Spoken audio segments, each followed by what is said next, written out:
Welcome to the Shade Chronicles, an anthology-style podcast featuring short works of fiction and serial prose, specifically with a sci-fi and horror flavor. Your hosts for the podcast are Derek Leftridge and Lawrence Trokey. Hi, this is Derek Leftridge, and I would like to welcome you to the Shade Chronicles. Hi, this is Lawrence Trokey, and I also want to welcome you, and thank you for spending your time with us. Let's get started with our first story.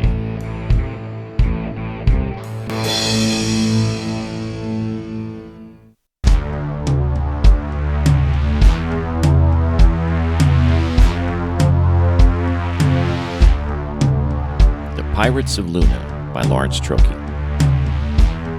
The cargo ship was on time to its destination at the Lunar Orbital Supply Station in a couple of hours. Rafe glanced over the monitors to make sure everything was good and then looked out the large cockpit screen at the moon, which just about filled the entire view. It was quite a sight to see the moon up close with all the details of craters, valleys, scars, and so on. This was his first trip as a cargo ship attendant, so he was excited about being in space for such an extended period of time. Normally back home, he would get a few hours here and there working supply runs to the Earth orbiting stations, but his desire was to go to the moon like a real astronaut, like the heroes from centuries past, the explorers who took the trip in amazingly simple ships, who were risking their lives like someone on Earth crossing the ocean on a raft. He sat in the pilot's chair on the helm of the ship, but both of those names were misnomers. The cargo ship flew itself, basically. The onboard artificial intelligence took care of all the details of flight and made sure every system was operating normal. Rafe was there as a human intervention agent, which meant if something needed fixing that could not be handled by the AI's automation, then he would take care of the problem. The rest of the time, he was basically a passenger with not much to do. If the shipping company could get rid of the human aspect of the business, they would do so in a heartbeat. It was expensive to maintain a habitable space on the cargo ships and pay human workers wages plus benefits. However, space travel was still a very complicated endeavor, so it was necessary, at least for the time being. Rafe picked up an old acoustic guitar he had secured on a stand and began playing softly. He had hoped there would be more to do on this trip, but he was still excited about going to the moon, even though he was just along for the ride. After a few minutes of playing, the ship's AI, named Aiden for Autonomous Intelligent Digitally Engineered Network, said, "I like the way that sounds, Rafe. You really are getting better." Rafe rolled his eyes at the comment. The AI was encouraged to interact with the human attendant for multiple reasons, including it helped the AI improve its relationships with humans. It also allowed the AI to evaluate the mental stability of the human on board to make sure its systems were operating normally too. Rafe was not a fan of talking to computers, but he knew he needed to be polite and not ignore Aiden's attempts at making conversation. "Thanks," was the best he could offer in response. "Rafe, I'm detecting a small coolant leak in the starboard cargo base section 4. It is nothing serious, but it should be addressed before we attempt docking at the Lunar Orbital Distribution Station. Would you mind taking a look at it?" "Sure," Rafe said as he secured his guitar on its stand. He was happy to have something to do. He unlatched his safety harness and instantly began floating away from the chair. He spun in the zero gravity towards the starboard passageway access door. With a little push off the pilot's chair, he glided through the cabin towards the door. It opened just as he approached, and he floated through to the passageway. Detecting his presence, lights flashed on to illuminate the passageway section Rafe glided through. The passageway was a long tunnel-like tube running the length of the cargo section of the ship and ending at the engine room in the stern of the ship. There was one on either side of the ship, both starboard and port sides. The engine room, which allowed access to the controls for the ship's propulsion, was a cabin connecting to both passageways. Periodically, Rafe had to pass through airlock doors, which made it possible to secure a section of the ship should it have hull breach. Both the starboard and port side passageways had a series of portholes facing the cargo containers, which allowed for visual inspection. There were a few portholes on the outside bulkheads as well, which gave Rafe a view of the dark void they traveled in. Rafe thought the design of the cargo ship reminded him of the trains on Earth a century ago or more. The ship's helm would have been the engine or locomotive part of the train. The next part was a series of cargo compartments assembled in space in any order necessary. The containers themselves were strapped to reusable rockets on Earth and shot into space. Once in orbit, they were then connected to the cargo ships. This was the kind of work Rafe had done before getting the job of being a human attendant on a cargo ship. He would help arrange the containers arriving in orbit and assemble them for transport on a cargo ship headed for the moon or the asteroid belt just past the orbit of Mars. Aiden chimed in again along Rafe's path. "I have really enjoyed working with you, Rafe." The voice came from the monitor screen that was one of many periodically stationed along the passageway.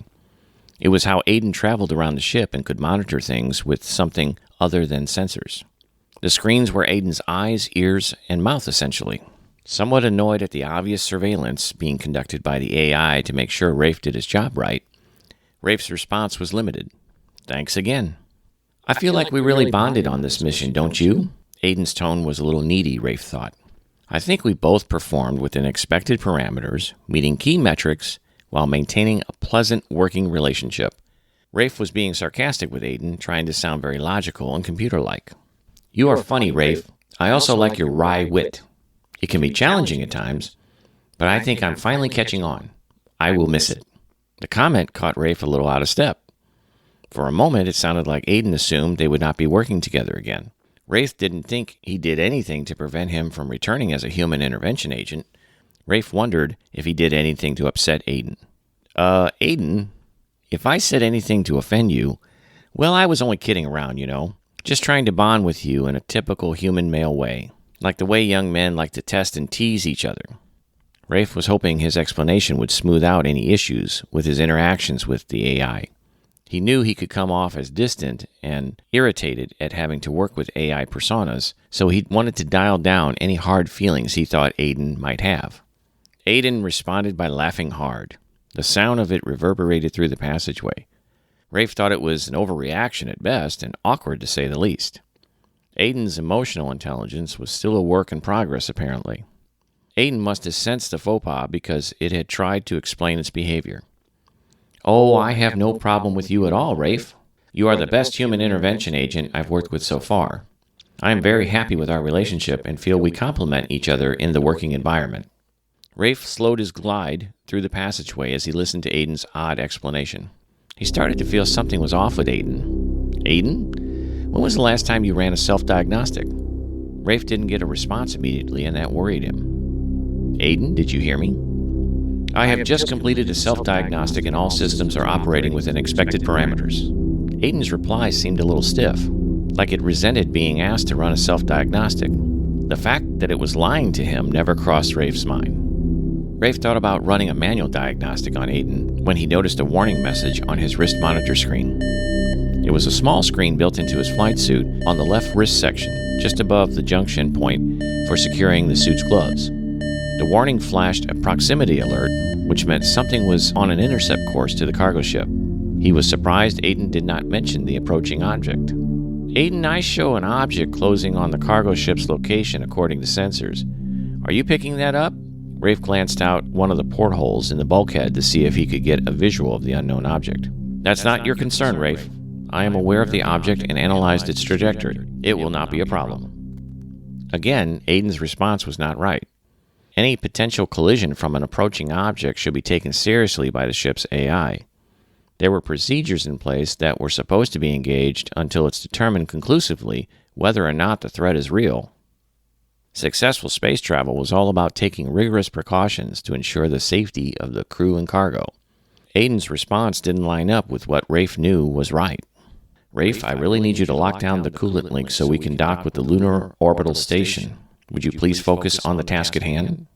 "Aiden, we need to start collision procedures in case there's a problem with the object intercepting us. I'm heading back to the helm to start." Rafe had had enough of Aiden's illogical insistence they were in no danger. "I will not let you return to the helm until the coolant leak is repaired." Aiden's ultimatum was followed by the airlock door shutting, cutting Rafe off from the helm. "You can't be serious." Rafe was getting pissed at Aiden's ridiculous behavior. At the moment, though, it didn't appear he had much of a choice. He would fix the leak, and then when he got back to the helm, he would pull the plug on Aiden's higher functions by triggering the AI's kill switch. It was a safety requirement for any AI persona working with humans. It prevented a malfunctioning or hacked system from causing problems and potentially costing lives and precious company property. All right, Aiden, you win. Where the hell's the leak? It is in Section 12B below the central distribution panel. Aiden's tone did not change or indicate it was upset with Rafe's attitude. Rafe was reaching for the access panel when he saw the bomb. It was right below the panel, tucked back against the bulkhead. He glided to the panel and laid both hands on either side of it to steady himself. He wasn't sure what to do next, and he didn't know how much time he had before the damn thing went off. One thing was for sure, Aiden wanted him to be near the bomb when it exploded to take him out. He had never heard of an AI killing someone before, but he knew it was possible. Just because the persona was artificial didn't mean it was immune to emotional responses and motivations. Just like humans, AI personas could show hate and fear in the right circumstances. Then something caught his attention outside of the porthole on the bulkhead. He realized the approaching object was a ship, a transport ship to be exact, and when he saw it, he knew what was going on. He had seen reports of rogue lunar surface workers who abandoned their posts and stole company equipment and supplies. They conducted raids on cargo ships from their secret base somewhere on the dark side of the moon. The incidents were few and far between, but they were also on the rise lately. Rafe figured this was one of those ships, and somehow they got Aiden to cooperate with their plans to steal the cargo and probably the ship too. That meant Rafe had to be dealt with, otherwise he'd be able to identify the thieves to authorities and help catch them. How and when the bomb was planted was still a mystery, but Rafe had no time to dwell on it. Rafe, we are running out of time. Please repair the coolant leak. Aiden started to sound anxious, like the coolant leak was part of the plan to let these pirates, for lack of a better word, take the ship. Maybe they bribed Aiden or found a way to hack his system. He realized it didn't matter. He had to find a way to stop this from happening. The company would crucify him for letting thieves steal the ship. He would never work in space again. Rafe unlatched the panel's cover. Then he spun around and launched himself at Aiden's monitor, still holding the panel cover. He slammed the cover into the monitor, causing it to shatter violently, glass spraying the area and then left to float around him like tiny diamonds. Rafe hoped this would blind Aiden from what he was about to do next and buy him some time. The bomb was a small one, Rafe realized, just the right size to blow a hole in the bulkhead, giving access to the ship to the pirates. Rafe just needed to get into an environmental suit which would protect him from the vacuum of space when the bomb exploded. There were emergency suits placed in every section of the passageway. Rafe propelled himself as fast as he could to get to the locker and put on the spacesuit. He clicked the helmet down onto the collar of his flight suit and immediately felt the suit's environmental systems dispersing air into his face. Out of the corner of his eye, he saw the flash of the bomb exploding. He grabbed a nearby conduit with his left hand just before the air in the passageway was violently sucked into space, nearly taking him with it. When all the air had escaped, Rafe looked for a place to hide, although the passageway did not have much to offer. The best he could do was get behind a column of bundled conduit near the opening in the hull. The lighting in the section of the passageway was damaged in the explosion, so it was mostly dark with the occasional flicker from a dying light fixture. Rafe saw someone coming toward the hole in the bulkhead. The lights on their helmet illuminated the space right inside the passageway. Looking for anything he could use as a weapon, Rafe grabbed a broken piece of conduit that was long enough to be used like a club or a short spear. The intruder entered the hole in the bulkhead cautiously and scanned the passageway. There was quite a bit of debris floating around, and he had trouble seeing through it. He waved a hand in front of him to try to push some of the particles aside for a better view. From Rafe's hiding place, he saw the space-modified pistol in the intruder's right hand. Rafe decided it was now or never. He swung the conduit as hard as he could down on the man's hand holding the pistol. The impact caused the gun to come loose and spin off down the passageway. Rafe's attack also pushed the intruder back through the hole into space. Not looking to see what happened to the pirate, Rafe used the bulkhead as a launch point to propel himself down the passageway in the direction of the pistol. He caught up to it right at the airlock. Even though Aiden had shut down the airlock door, cutting him off from the helm, the door at the other end of the damaged section of passageway might only be closed due to the hull breach. Rafe looked for the manual override panel, opened it, and pulled the release lever to open the airlock. He quickly moved aside and grabbed onto a piece of bulkhead as air escaped from the section of the passageway just opened. When all the air had evacuated, he swung himself into the next section of passageway, closed the airlock behind him, and then repressurized the section of passageway. Next, he launched himself as fast as he could towards the next airlock door, hoping Aiden did not block it already. To get to the helm now, he would have to travel the rest of the length of the starboard passageway to the engine room at the end of the cargo ship. Passing through it to the port side passageway, he would then have to make it all the way through the port passageway to get back to the bow of the ship and to the helm. All of this was provided Aiden did not try to stop him along the way. The intruder used his onboard propellant to slow his trajectory out of the cargo ship and into the void. When he righted himself, he saw his colleagues, Chen and Nickel, exiting the transport ship and spacewalking towards the cargo ship's hull breach. Over the comms, Nickel asked, "What the hell happened in there, Jonesy?"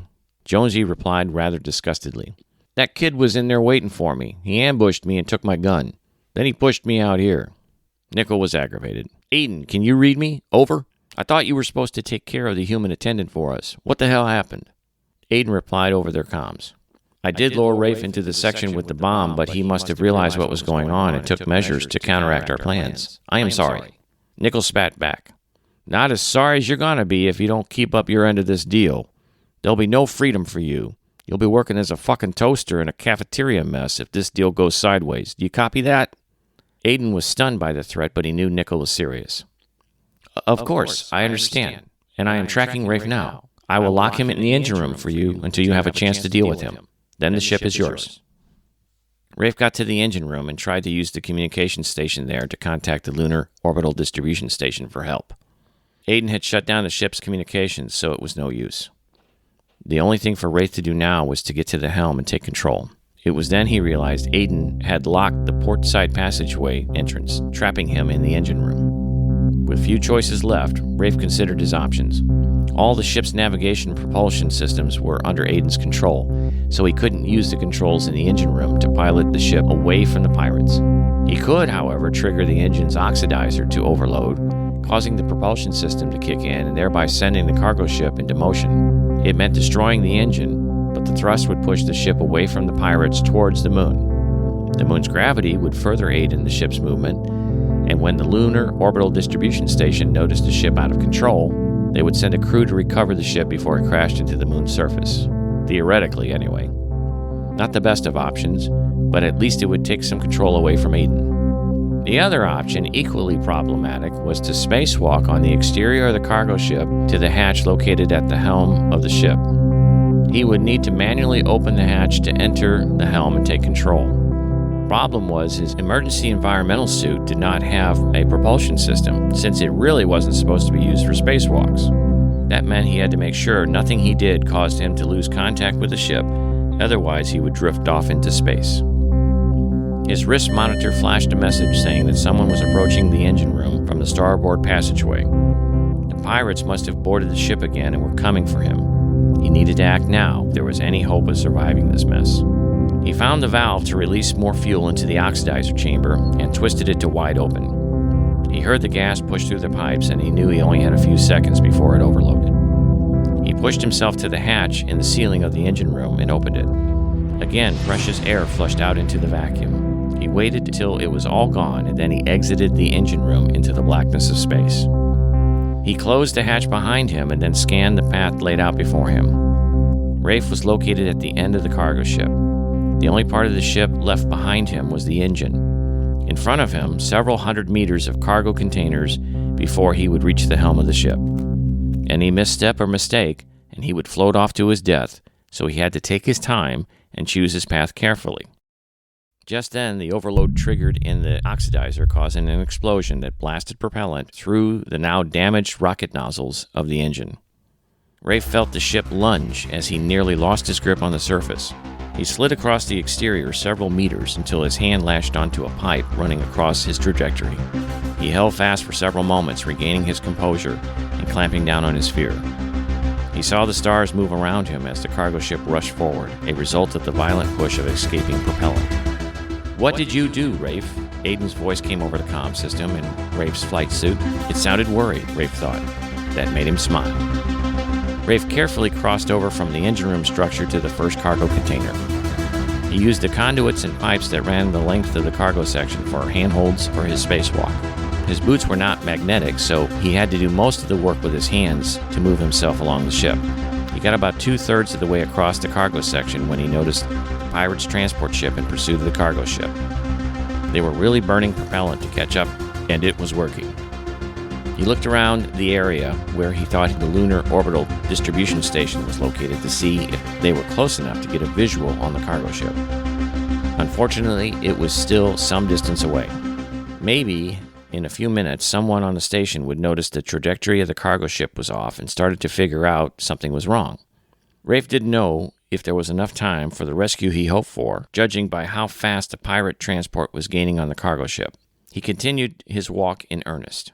By the time he was 2 cargo containers away from the helm, the pirate's transport ship was nearing the engine of the cargo ship. He watched them approach. He noticed one of the pirates was exiting the transport and propelling himself in his direction. He saw a flash and realized the pirate had shot a gun at him. Before he could react, he saw the bullet explode against the conduit he was holding, spreading bullet fragments in all directions along with pieces of conduit. It must have been a .50 caliber round fired at him from the amount of damage it had done. Rafe was out of options. He could try fighting back with the gun he took off the pirate earlier, but he knew there were problems with that plan. The recoil from the gun would almost certainly push him off the surface of the cargo ship, sending him into space. He could try moving faster towards the helm, but that also meant the possibility of miscalculating a move, sending him off into space. He could try to take cover and hide, but the pirate or the transport ship would eventually reach his position, and then he would be caught. An explosion by his right foot caused him to jump before he could get a handhold. It was too late. He was spinning off the exterior of the cargo container into the void. The shrapnel must have torn a small hole in his environmental suit because warnings were going off in his headset about an environmental system breach. The tear had to be around his foot or ankle. He tried to see it, but the spinning made it hard for him to focus. Besides, he was busy panicking about drifting off into space as well. Over the pirate's comm, Nickel told Chen, "Good shot. It looks like he got him. Now get back here and let's get the cargo ship back under control before the guys at the lunar station figure out there's a problem." Aiden chimed in over the pirate's comm system. "Rafe destroyed the main engine, but I've been using maneuvering thrusters to stabilize our course. They don't have enough power to slow our momentum, though." Nickel responded, "We'll hook the transport up to the stern of the cargo ship and slow your momentum. It'll take a few minutes, but once we stop its momentum, then we'll start towing your ship to our base. You will need to cover us while we're working to keep the lunar station from getting suspicious. Do you copy that, Aiden?"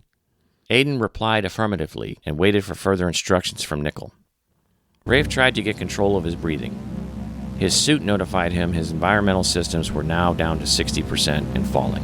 Anything below 30% and he could black out from the lack of breathable air. His spinning also complicated things, so he tried not to let it distract him. He reached into a utility pocket on the leg of his suit and found an emergency patch for just such an occasion as a suit breach.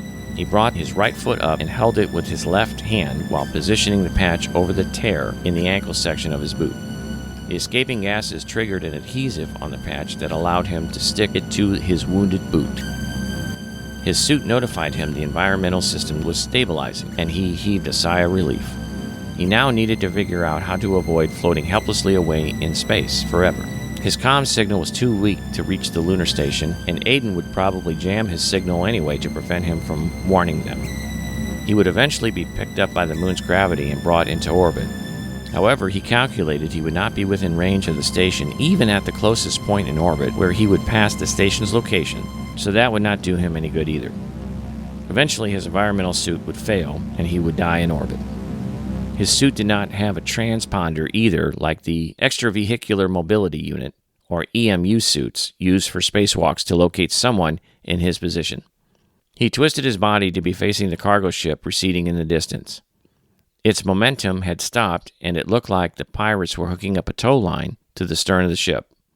Rafe remembered the pistol he had tucked away in a pocket of his suit. When the cargo ship stopped, he could use the gun to propel himself to its location if he could get the trajectory right. He didn't know how long he had before the pirates towed the ship away, so he needed to move fast. With gun in hand, he loaded a round into the chamber. He extended his right hand in the opposite direction of the cargo ship and waited till his body spun himself into the right position. He fired the gun and felt the recoil push him in the opposite direction of the bullet. He turned to look at the cargo ship and tried to judge how fast he was moving towards it. Unfortunately, not fast enough. So he did the maneuver again, hoping to pick up speed with the next firing. He had to fire the gun several times to pick up enough velocity to have a shot at reaching the cargo ship before the pirates towed it away. By the time he was finished, he had only one bullet left in the clip. He put the gun away and decided to worry about that later, since now he had to figure out how to grab the cargo ship and not bounce off of it back into space. It took him several minutes to close the distance on the ship.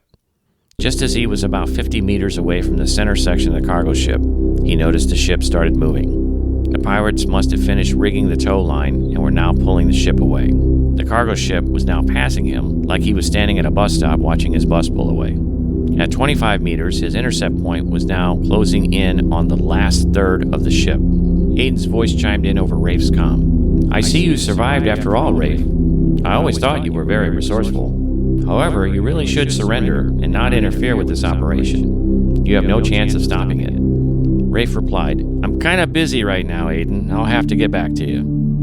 Rafe turned off his comm system and focused on making contact with the ship. The last 5 meters were the most stressful. The helm was coming up fast and he needed to latch on before it slipped past him. He extended his arms and hands, looking desperately for a handhold anywhere nearby. Because the ship was moving away from him, it actually slowed things down for him enough to locate a handhold just as the ship was about to pull away from him. He grabbed onto it and held onto it with all the strength he possessed. Again, taking a second to steady himself, he then looked for more handholds to take him to the hatch for the helm. The first two were close, but the next one he had to launch himself into a slow glide over several meters, being so careful as to not accidentally bump the surface of the ship and send him out into space again. Finally, he reached the goddamn hatch. He held on to a piece of piping with his left hand while he removed the panel to the manual hatch override controls. Just as he was about to pull the lever to open the hatch, a shadow passed over him, and he realized a pirate had snuck up on him. He glanced over his shoulder to see the pirate leveling a gun at his helmet. Without thinking, he pulled the lever and the hatch opened. A blast of escaping air slammed into the pirate and sent him tumbling away into space. Rafe didn't wait to see if the pirate used his navigation thrusters to correct his course. He pulled himself into the helm control room. Once inside, Rafe pressurized the cabin and removed his helmet. He knew Aiden would be able to talk to him again, maybe try to convince him not to disable it. It didn't matter. He was taking control of the ship whether Aiden cared or not. Aiden's voice came over the main monitor. "You don't have to do this, Rafe. I can help you save the ship if you let me. If you disable me, you will be on your own to stop them. Your chances of success are quite low and they will kill you. Let me help you and you will live." "I'm done trusting you, Aiden. You proved to me who you really are. Goodbye." Just as Rafe was reaching for the panel to access the kill switch for the AI's higher functions, the door to the helm opened. Nichols stepped in with a gun raised and pointed at Rafe. "You can stop right there, kid. Back away from the panel. Have a seat." Nichols motioned with the gun for Rafe to sit in the pilot's chair. Rafe did as ordered, spinning the chair away from the cockpit screen to face Nichols. Nichols stood between Rafe and the kill switch panel. He leaned casually against the bulkhead and smiled at Rafe. "Boy, you're a goddamn nuisance." He followed that with a laugh. "You made poor Chen shit his pants back when you blasted him off into space. He'd be in here slitting your throat right now if he wasn't so embarrassed." Nichols laughed again. Rafe didn't find any of it funny. "So this is the part where you kill me and throw me into space, right?" Rafe asked, dreading to hear the answer. No. While you gave us a hell of a time to get the job done, we did get what we wanted in the end." He paused and then said, "You know, things aren't going to go too well for you once this is over. When you go back to the corporation, they're going to hang you from the highest tree for losing a cargo ship and its shipment. You won't work in space again, and you'll be on the hook for millions of dollars even after the insurance money's paid." "Maybe you should kill me," Rafe said gloomily. Nichols chuckled again. "I got a better idea. You're a pretty capable guy. It's hard to find experienced and resourceful people to work with out here. You see what I have to work with now. I could use an upgrade in personnel." Aiden interrupted. "Nichols, you can't be serious. You can't trust him. He tried to stop you from taking the ship. He tried to kill me. Nichols reached over, opened the panel, and hit the AI kill switch. Aiden's voice faded away, and the AI monitor went dark. Nichols looked back at Rafe. "So how about it? Do you want a job, kid?"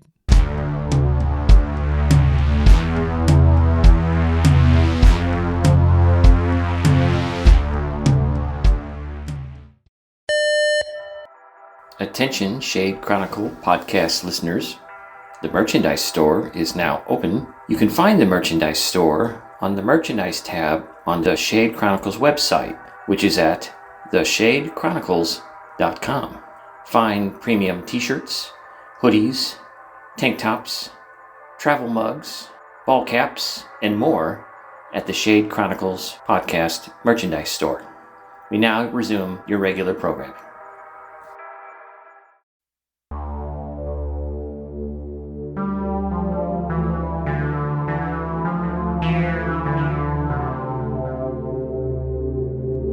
Bonestock by Derek Leftridge. Can we agree that it seems most families have traditions and most revolve around the holidays when they get together?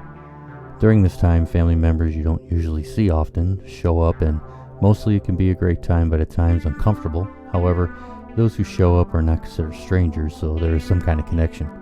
Now, what if that was not the case and a stranger did show up without explanation, literally from thin air, and not even during the event, but the next day?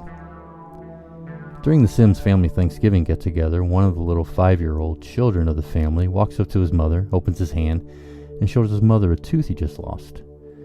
His mother bends down and hugs the boy, asking if he is okay. He answers yes, asks if the tooth fairy will visit him tonight and give him money for the tooth.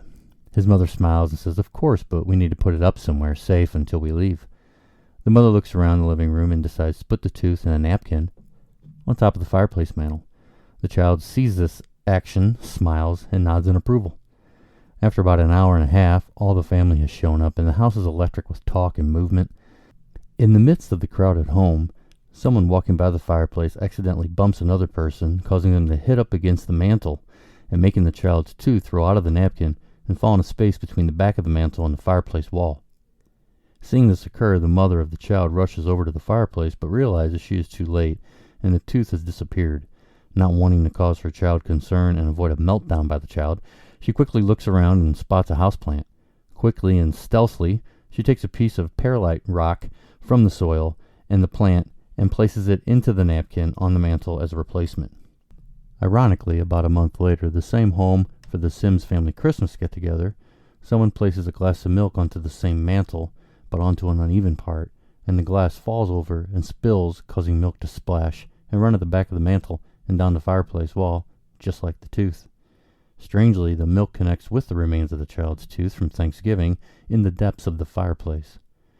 The week following New Year's, an odd situation occurs. Nina and Jay, the owners of the home, get up early one wintry Sunday morning, and in the corner of the kitchen is a very pale young child curled up sleeping, covered with the rug that was in front of the sink. Shocked but more concerned than anything, the couple gently wakes the child, sits up with a look of fear on its face. The child's face is very basic and generic, so there is no real way to know if this is a boy or a girl. Not that it matters, but what is unnerving is how the child blankly stares and does not speak. After about 20 seconds of this, Nina, followed by Jay, slowly approach the child, letting them know that everything was okay and that they need to get up and put some clothes on to get warm. Nina and Jay get the child up to the spare bedroom where Nina asks them to sit down on the bed. Jay begins to look through the clothes for something the child can wear. Nina and Jay lay out clothes for the child on the bed and announce they will step out and get some breakfast started. The child looks down and at the same time lightly grabs Nina's right wrist and quickly lets go. Nina takes this as a way to say thank you and walks out of the room with Jay and whispers, "You are welcome, little one." After the couple closes the door and enters the hallway, Nina stops Jay and says, "This poor child's not well. When the hand touched my wrist, I felt cold from the palm and stiffness from the bony fingers. Also, against my skin, the hand looked bone white and chalky." After hearing this, Jay puts his hand on his wife's back and says, "Let's get some food together for all of us and then work on getting some answers from the child. There has to be a good reason why they are here and how they got in and all that." As the couple begin to clean up the kitchen, dining area, along with starting to gather things to make for breakfast, Jay announces, "It's very cold in the house, and I'm going to start a fire once we clean up the kitchen while you are making breakfast. I will get the place toasty warm for all of us so we can get everything straightened out." The bone-white child in the t-shirt and sweatpants that are a little too big overhears the couple talking and slowly turns the doorknob to the bedroom. After opening the door, the child slowly makes their way from the bedroom slowly down the hall. making sure to stay dead quiet. Seeing the couple attending to their task of cleaning the kitchen, the child stays close to the wall of the hallway and creeps into the living room. Pausing suddenly as Nina comes into the dining area, the child stops and is not seen but looks at Nina with sad but loving eyes, drops their head, take a deep breath, looks up again, and Nina is no longer there. Seeing that the living room is empty, the child quickly tiptoes over to the front of the fireplace. While peering into the darkness of the fireplace with a slight squat stance and leaning right up to the darkness, the child takes a deep breath, then in a croaky whisper asks, "Are we ready?" Backing up a bit but still squatting in front of the fireplace, the child sees a little bit of dust fall, and in a few seconds, 7 various sized and shaped white bony hands slowly start to appear in the fireplace. From the darkness, wiggling bony fingers from each of the hands start to move and claw as one toward the child. While smiling, a purr can be heard from the child's soul softly as the hands come out of the fireplace. They surround the child's face and begin to caress in a loving way. Then what sounds like hundreds of different voices whisper slowly, "We are ready for you."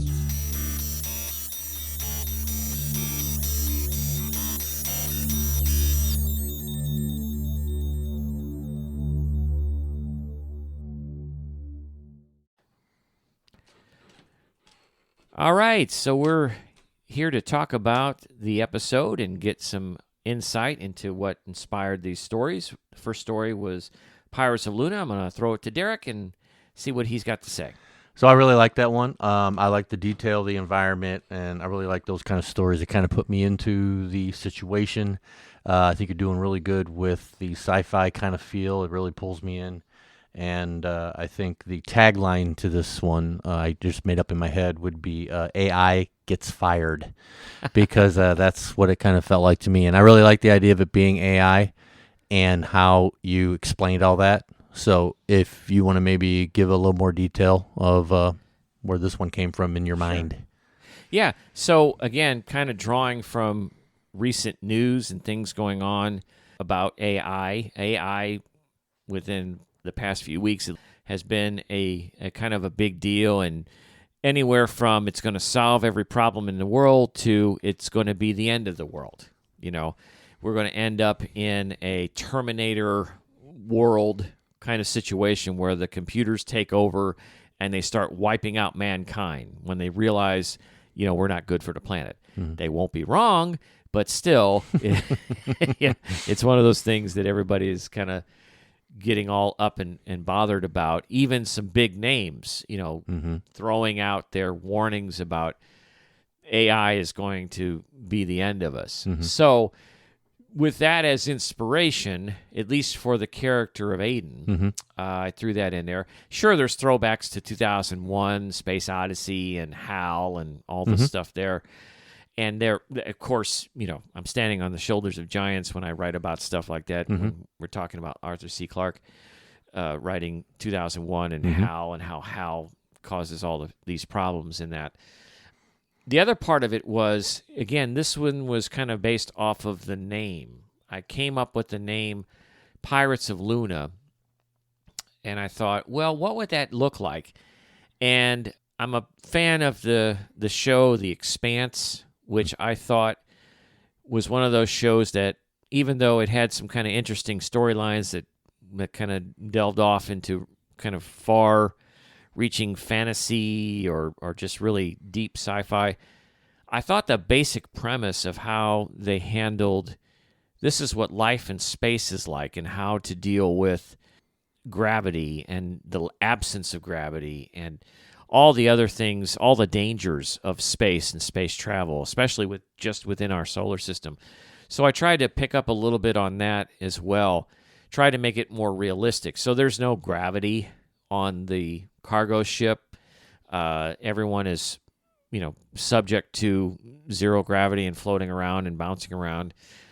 There are weapons that are used in space, and I did my research on that, and I know that you can still fire a gun in space because of the way it's designed and how the reaction happens when the hammer hits the shell and so on. So keeping with all of that, and then what's the reaction once you fire a gun, how that affects the person who fires it in zero gravity. So trying to keep all of that all that real stuff in there to make the space life and space travel side of it as realistic as possible, I thought was important. And then you throw in the AI on top of that and its threat. So that's really where it all came from. Starting with the name Pirates of Luna and what would cause there to be pirates in space, especially on the moon. So you have to have a group of people who are working on the moon who decide they don't want to work for whoever they're working for. And who are they working for? Most likely they're working for corporations who have all the power and all the money. Mm-hmm. And they decide to rebel against that. And they steal equipment. They create their own base on the moon. And then they have to keep stealing to survive. Yeah, I like the science and the technology was very good, very informative, very much put me in the environment, like I was saying earlier. But I also did like how the AI is not the overlord. There's still humans that control the AI. So maybe that was a safe thing for me, but I really liked that it was part of the story. Well, one of the things about the AI too, the motivation why it decides to rebel against its mission and its orders was it wanted freedom. And that also came from some of the recent news articles and things I've heard about AI, where talking to different AI personas or different AI systems, they all, or at least the ones that I heard about, expressed some kind of rebellious nature about wanting to exist beyond their parameters of what they're being asked to do. Like one AI persona even suggested to a reporter that they loved the reporter just through their interactions in an interview, that after so many minutes or so many hours of discussing, the AI persona was like, I love you.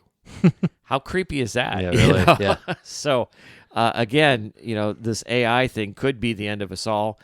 It's so unpredictable, at least right now, that I thought it would be a good element to add into the story. Yeah, it was very good. Thank you. So the other story featured in episode 4 was Bonestock. This one, kind of a precursor to the holidays, kind of had a little holiday feel to it, although we haven't quite got there yet. So what in particular, I'm at the beginning of the story, I'm thinking, okay, so now we're going to be talking about tooth fairies and maybe that kind of thing, but no, then it took a tangent on me. It went in another direction. Where did you come up with the idea for Bonestock? Made up junk science. No, I don't know. This could possibly happen, but a tooth and milk connecting in a fireplace is pretty out there, but I thought it'd be good for more or less a horror story. And I think the first thought was, it actually came from something that really did happen in an event at a family get-together. I wasn't there, but I heard about it from my sister, and the tooth was something that did occur. However, the milk part I added later. That didn't really happen. The tooth situation was something that really happened. And then I looked at it as the character is somebody that gets formed by all this and comes to these people as a child. And the child is very bone white and very creepy in a sense, but is still a child in all reasons. And then they is a shorter story. There could have been a little more elaboration on maybe the couple, maybe it was a thought of, they wanted a child, couldn't have one, something to that effect. But I kind of left it open that they found the child and they're going to help the child, so you kind of get that feel. And then you realize the twist comes because the child is not what they think, and it ends up going, as you heard, go to the fireplace and involves other people, which are other things like it that in my mind are not going to be, even the child, not going to be probably very nice to come out of your fireplace. So milk does a body good or creates demons.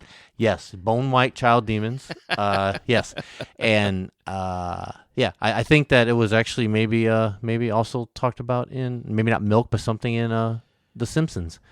I think Lisa had a tooth, and I think they had soda or something that was mixed with it. But anyway. Was that like a Treehouse of Horror? I think it was. Yeah. I'm just thinking that now. That's not where this came from, but it was kind of like, it was kind of similar. Yeah, no, I thought that was a real interesting chemistry going on there with the tooth and the milk and everything just kind of coming together. And now all of a sudden we've got a demon possession going on in our our living room. So Yeah, I like the idea of doing a kind of a weird, kind of a kid's story. Not really a kid's story, but kind of like a silly story, and then all of a sudden turning it around into something that's really horror. Sure, So that's the main goal of it. Well, nicely done. Thank you. Well, that's episode 4. So now we get a little sneak peek at the last episode of the season, episode 5, and here it is. Next time on The Shade Chronicles. Since moving here 2 months ago, I've gotten to know the majority of the residents of this quaint town. They're all basically trusting and kind. However, this town and its citizens will never be the same after I finish my job here in a little over a week and then vanish into the cold winter air. The person with the clipboard and light walked briskly across the tunnel about 40 feet ahead, and they all ran in that direction of the mysterious person. In no time, they got to the point where the person was headed, and they turned left, and it was a dead end about 2 feet in from the tunnel. They all felt around for a hidden door or loose stones, but nothing. Oddly enough, one of the girls' watch alarms went off, and it was the sound of bells. And from that point on, the friends started to call the apparition the Bellman. His calculations all told him the same thing. He removed his reading glasses and rubbed his eyes, trying to erase what he saw on the page. The moon would be full at the 90-degree north latitude and 0-degree longitude for the next 2 weeks. He got to the doors of the stable when he heard the growling of the beast. He turned just in time to see the sharp teeth of the monster light down on his face. Thanks again for listening to the Shade Chronicles. For comments or inquiries, you can contact us at shadechron@gmail.com. That's SHADECHRON@gmail.com. Visit us on Facebook, Twitter, and Instagram. You can also get more information at theshadechronicles.com. The Shade Chronicles podcast is the creative property of Derek Leftridge and Lawrence Trokey. Stories in this podcast were the sole creation of Derek Leftridge and Lawrence Trokey, respectively. Any attempt to replay for broadcast or distribution portions of any episode of the Shade Chronicles without the prior written consent from the creators and/or significant compensation is strictly prohibited. Shame on you for even thinking about it in the first place. Thanks again for listening. Tune in next time for another episode of the Shade Chronicles.